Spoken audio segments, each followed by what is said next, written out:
For 600 years, Rome's eastern armies held the Levant against every force that tried to take it. Then, in August 636, an outnumbered Muslim army under Khalid ibn al-Walid met the full weight of that empire at Yarmouk, and after 6 days of brutal fighting, broke it. What made this victory possible wasn't numbers. It was one tactical gamble no one saw coming. Khalid ibn al-Walid's reputation as a commander rested on a proven record of success rather than myth.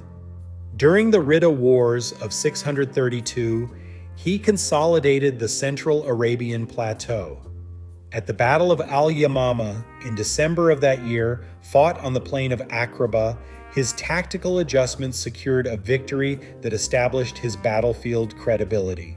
In the spring of 634, Khalid launched a daring campaign into Syria, executing a 500-mile march across a waterless desert in 18 days.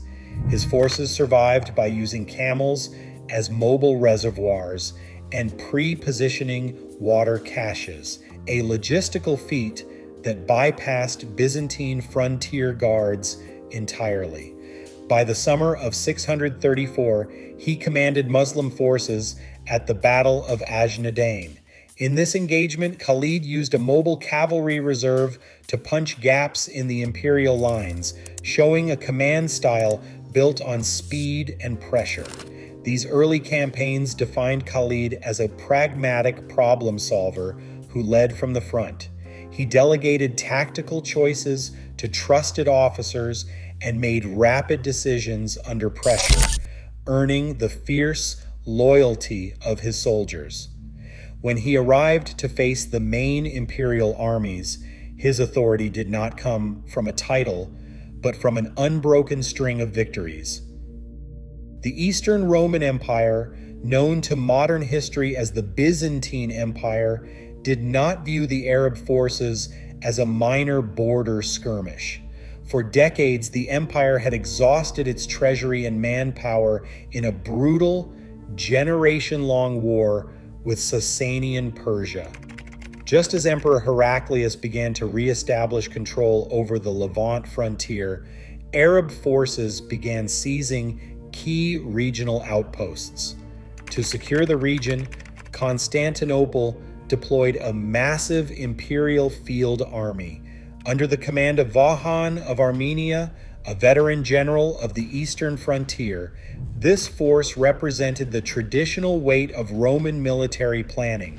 The army was built around a core of heavy infantry spearmen arranged in dense phalanx, supported by armored cataphract cavalry, regional levies, and allied Sassanid Arab auxiliaries.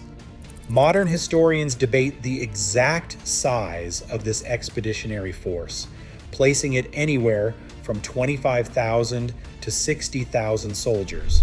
While this vast assembly gave Vahan a clear numerical advantage, it also introduced a severe operational vulnerability. Each unit, or bandon, traveled with a massive baggage train carrying food, tents, and heavy equipment. In the arid terrain of the Levant, this heavy logistical tail restricted the army's movement to established roads and required constant access to major water sources. Vahan commanded a powerful war machine, but its very scale made it slow, rigid, and deeply dependent on the terrain. He knew that a single major defeat could collapse imperial control. In August 636 CE, the two armies met on the Yarmouk plateau. Instead of resolving in a single decisive clash, the confrontation unfolded as a grueling 6-day sequence of sustained violence and endurance. On the first day, the Byzantine forces initiated the fighting with limited, probing attacks along the Muslim lines. These opening moves tested the positioning of the Rashidun troops, who held their ground against the initial pressure. By the second day, the engagement transformed into a massive, grinding stalemate. Vahan launched repeated imperial assaults, attempting to exploit the sheer size of his heavy infantry to fracture the Muslim lines. The Rashidun army functioned as a collective under immense physical and psychological stress, absorbing blow after blow as the summer heat intensified. Rather than launching a spectacular counterstroke, Khalid remained in the background during these early stages. He focused entirely on preserving the structural coherence of his defensive lines, constantly monitoring the battlefield and shifting troops to reinforce buckling sectors. On the third and fourth days, the pattern repeated with increasing brutality. Imperial forces pushed far into the Muslim flanks, forcing the defenders back toward their camps, only for the lines to stabilize through sheer desperation and discipline.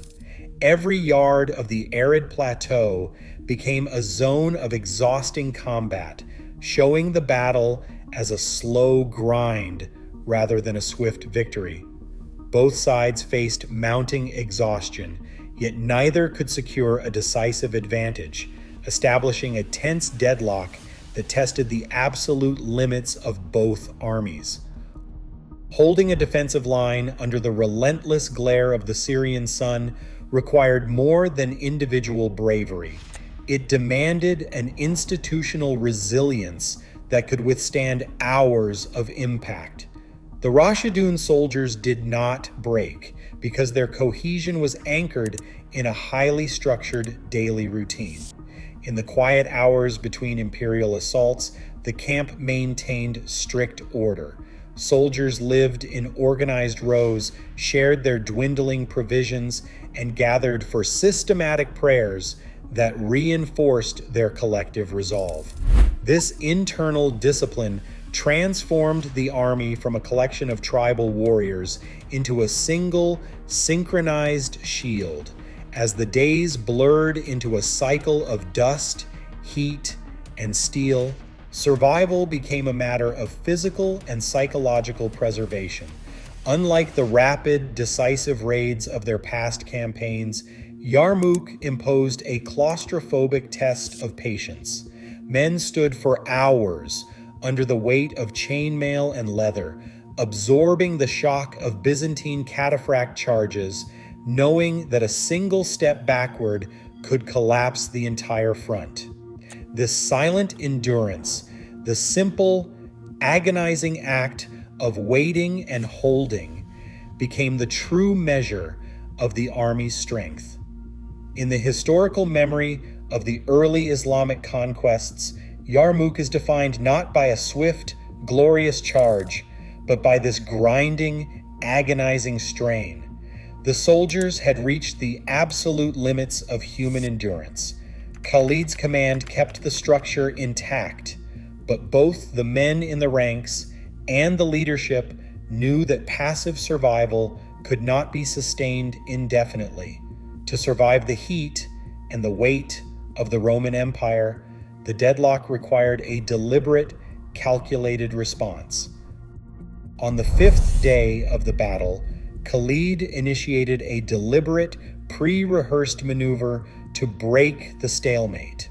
The early accounts of al-Tabari and al-Baladhuri, alongside the Syriac chronicle of Zukhnin, record that Khalid ordered his elite mobile guard cavalry to stage a coordinated withdrawal. The horsemen thinned their ranks, raised their banners, and rode backward across the open plateau, feigning a retreat.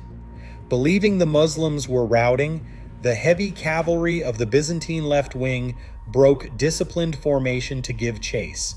This aggressive pursuit overextended their lines, separating the imperial horsemen from their protective infantry support and pulling them across the undulating terrain. At a pre-selected pivot hill, Khalid deployed his cavalry reserve. The mobile guard halted, reformed into a compact wedge, and executed a sudden countercharge. Simultaneously, the Muslim infantry surged forward into the gaps. The collapse of this Byzantine wing ended any remaining balance on the field. Khalid's precise timing and battlefield control turned the weight of the imperial advance into his decisive advantage. The broken imperial lines dissolved into a chaotic retreat, leaving the defenses of the region completely exposed as Byzantine soldiers fled the plateau in total disarray. Without a standing field army to protect the Syrian frontier, the Byzantine administrative network collapsed. Damascus, now permanently secured, served as the central administrative base for the expanding Muslim state. To the north, the key city of Emesa surrendered during the winter, followed by the peaceful capitulation of Jerusalem in April 637. Within 2 years, the entire Levant fell under Rashidun control. This rapid loss of territory broke the strategic confidence of Constantinople. Emperor Heraclius abandoned his eastern provinces entirely, ordering a systematic military withdrawal to defend the Anatolian frontier. The battle on the Yarmouk plateau had permanently redrawn the map of the Near East. Today, the cultural and political map of the Near East still echoes that six-day clash. Yarmouk did not just defeat an empire, it permanently redrew the borders of our modern world. We still live in the geopolitical shadow of Khalid's triumph. Share your thoughts in the comments.